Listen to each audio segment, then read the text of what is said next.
Hey everyone, how you doing? Rob here, and welcome to another episode of The Way, where I share thoughts, ideas, exploring Celtic spirituality and faith, and living our faith, walking our walk, talking our talk.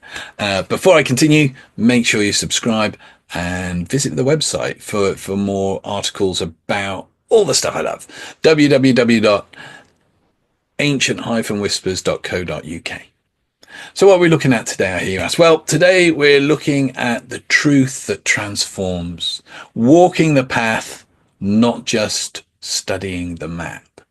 So, I've said this before and I'm going to keep saying it. We live in an age of endless knowledge.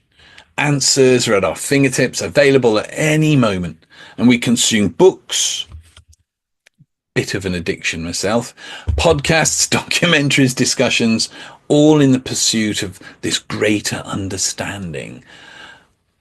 And we fill ourselves with knowledge, but are we really any wiser for all this knowledge? Do we live differently because of what we know, or are we just hanging on to knowledge, accumulating knowledge and information and mistaking it for transformation? Just because you know something doesn't mean you're transformed. Now, there's a difference between knowing something and embodying it. True wisdom it's not found in gathering ideas, but it's when we put those ideas into practice, when we start living our lives fully and truthfully. Now, difference between knowing and living. Imagine standing at the edge of a vast forest, holding the most wonderfully beautiful detailed map. And this map tells you where the rivers flow, where the steep climbs are, where the best resting places lie. And you could study that map for hours, and you could memorize every grid, every square upon it, every path and every landmark. But unless you step into the forest and walk the path yourself, you're never really truly going to know it. The modern world is filled with map readers, those who collect knowledge, analyze, debate, discuss, but fewer are walkers on the path. Knowledge without practice is like holding a map that you just never use. You can read every book on love, but it will never teach you how to love another human being in the hardest moment of your life. You can learn about forgiveness, but until you forgive someone who has deeply hurt you, you'll never truly understand it. And you can talk about faith, but it's only walking through uncertainty and surrendering control that faith becomes real. The Celtic spiritual tradition does not separate knowing from living. It teaches that wisdom is something we do, not just something we learn. The early monks and the seekers of the Celtic lands understood that truth is woven into creation itself, not just in sacred texts or philosophical debates, but in the land, in stillness, in experience.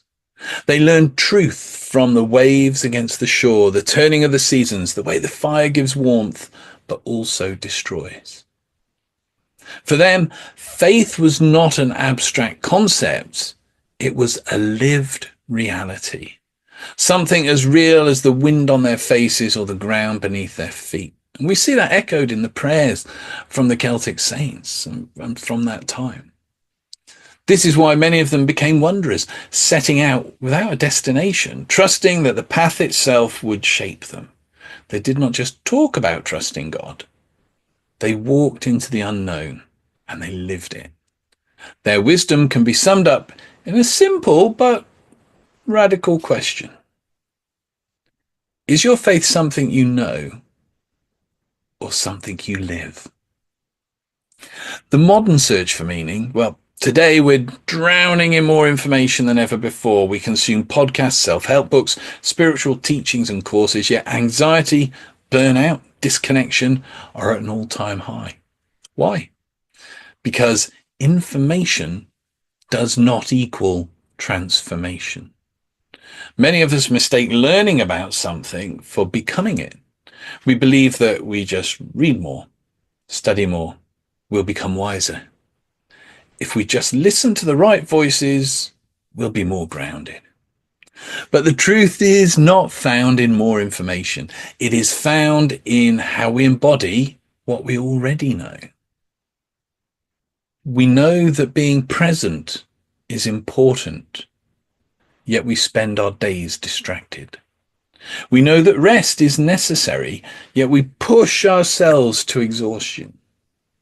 We know that kindness is powerful, yet we hold on to grievances.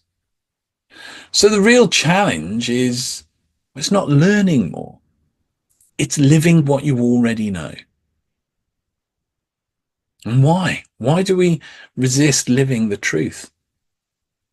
If transformation is found in walking the path, why do so many of us resist it?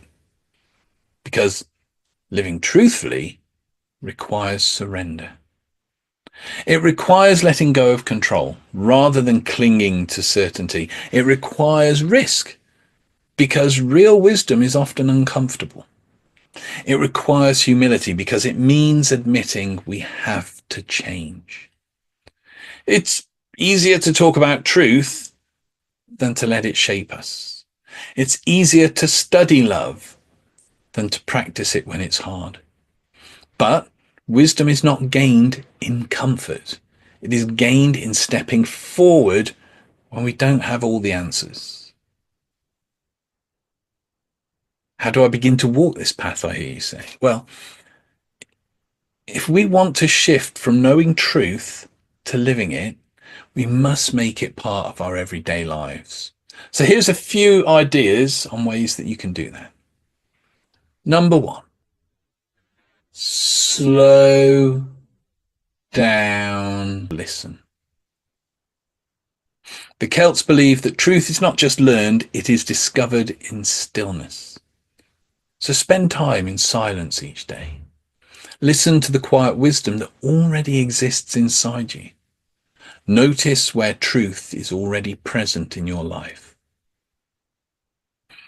2, live simply. Truth is often lost in distraction, busyness, and complexity. Ask yourself, what is unnecessary in my life? What is keeping me from clarity?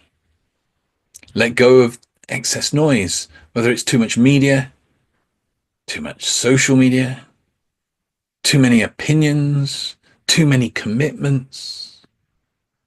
Let go of it. Return to what is essential. Things that bring life, not just stimulation. Because stimulation is not permanent.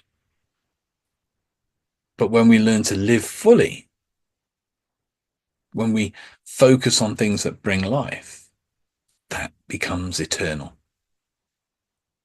Take one step at a time. One of my favourite songs ever, a Mike Scott song. Living one step at a time.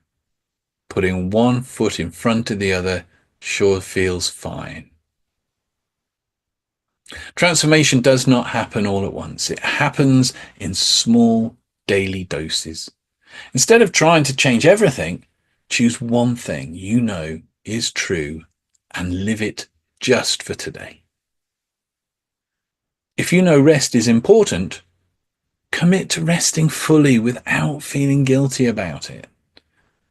If you know that honesty is powerful, speak with integrity, even in small conversations. 4, let go of the need to be right. And this is a theme that we keep coming back to. Truth is not about proving ourselves. It is about becoming more aligned with wisdom. Be open to learning from unexpected places.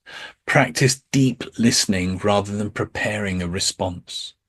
Let go of needing to be right and instead focus on understanding more deeply.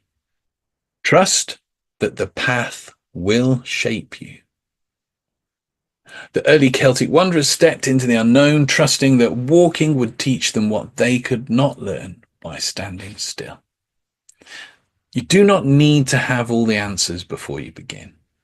Trust that by living the truth, even when it's hard, even when it's uncertain, you will be shaped in ways you could never have planned. You see, truth is meant to be lived. Perhaps today is a call to stop seeking more knowledge and start living more truthfully. Because wisdom is not found in what we know. It is found in how we walk through the world. Truth is waiting. Not in the next book, not in the next conversation, but in the choices you make today. Take some time, let these words settle in, let them percolate within you. And I hope you find, even if it's just one part of this that speaks to you today, and as you find that, you can begin to allow that to inform how you live your life. I'm going to shoot off now. Much love, many blessings, and I'll see you again for the next episode. Take care. Bye-bye.